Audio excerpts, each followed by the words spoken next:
Mormons are taking over your TV. With Secret Lives of Mormon Wives, the A24 horror film Heretic, and so many other examples, Mormons are a really entertaining group to watch on your television or movie theater. Ben and I, after seeing the trailer for the new A24 movie coming out called Eternity, we feel deals exactly and specifically with like a very Mormon idea of heaven and the afterlife. We were like, oh my gosh, Hollywood is taking all these Mormon ideas and making a whole bunch of movies out of them. And so, coming from two sweet little Mormon boys, we want to help A24 out. So, A24, we got you covered, man. We know all the doctrine. We know all the secrets. We know all the principles that you can make very interesting cinema and dialogue that wrestles with very interesting cultural and religious ideas. All those in favor, please make it manifest by the raise of the right hand. Any opposed? Let's go.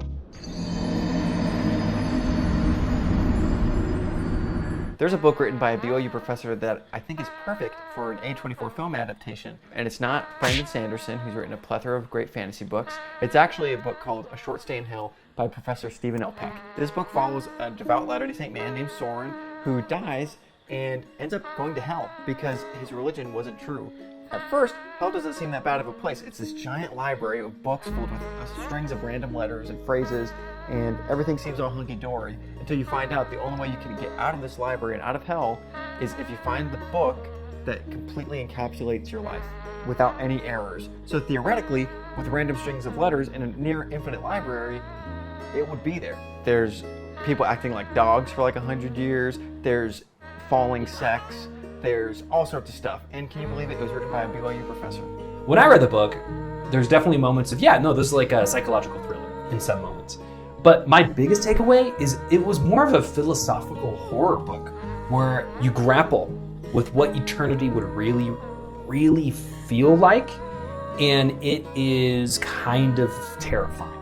And I think if a movie adaptation of this book would be incredibly interesting, not just because there's some freaky moments, but you're forcing the viewer to grapple with stuff their brain cannot comprehend in their average day-to-day, and it is unsettling. I know it would make a great film, and I can't recommend it enough.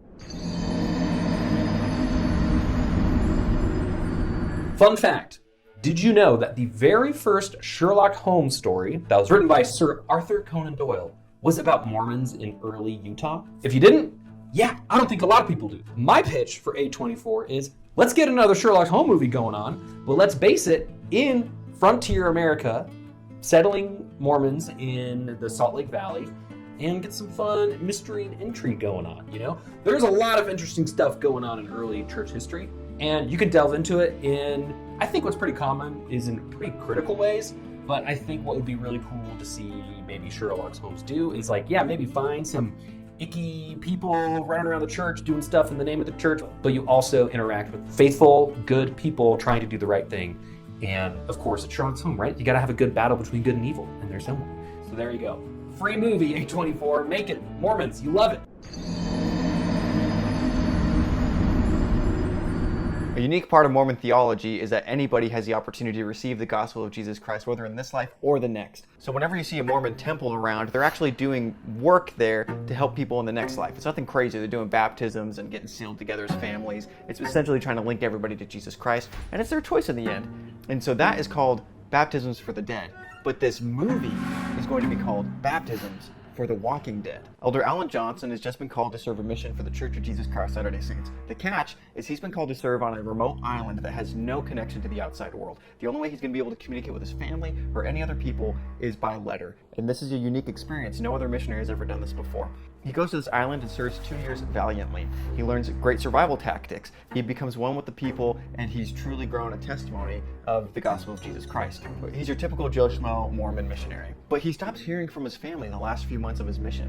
When he gets on the boat to go back to America, he arrives in Southern California to a place of just complete desolation.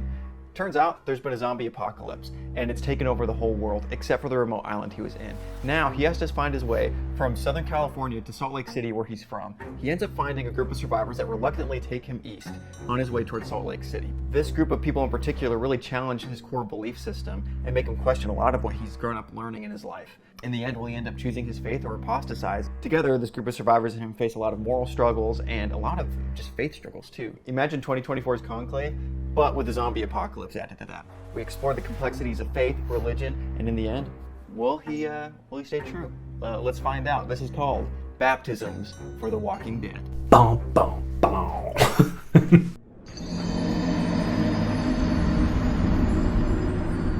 My next pitch is A House Full of Females, based off of the book by Laurel Thatcher Ulrich, which chronicles the lives of women in the early Latter-day Saint movement from New York, Nauvoo to Salt Lake City, Utah.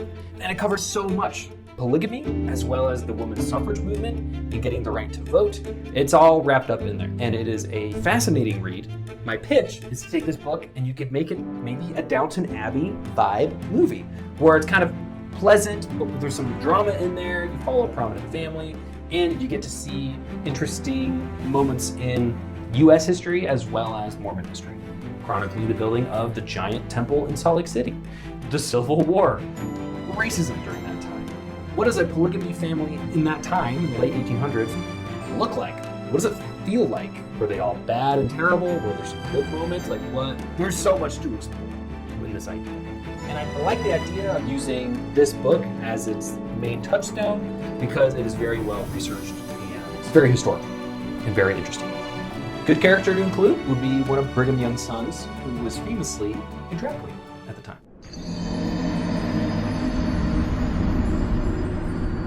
When I was growing up in primary and in Sunday school as a Mormon in church, I remember hearing several times the story of it was one of the handcart companies traveling across the American West in the winter, and everybody was dying, everybody was sick, it was terrible, and they had to cross a river. And 3 brave Mormon boys volunteered to carry everybody across this river. And as a result of hypothermia, all 3 of them died. Ben, have you heard this before? The story? You know what I'm talking about? Yeah. This is a very popular LDS story. Very popular LDS story that I heard a whole bunch of times. After they had died, and after the prophet, I believe at the time of Brigham Young, after he had heard of this event, he declared and or revealed via revelation that those 3 guys went straight to the celestial kingdom.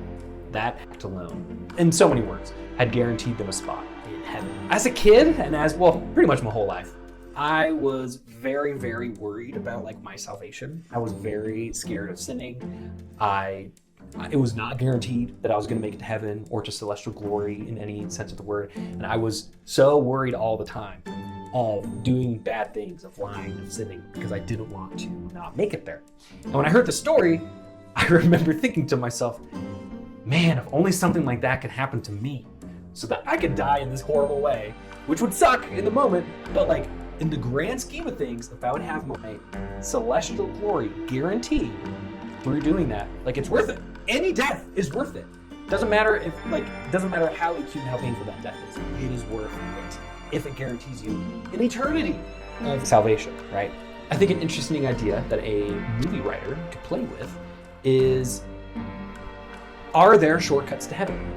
And if those do exist, as some Mormon prophets have at one time or another purported, then what are the lengths that someone would go to guarantee they have one of those shortcuts to heaven?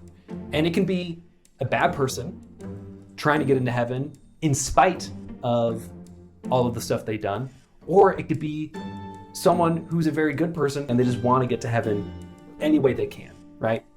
They're just scared of their own valuableness. They're scared of messing up themselves, and so they want to guarantee.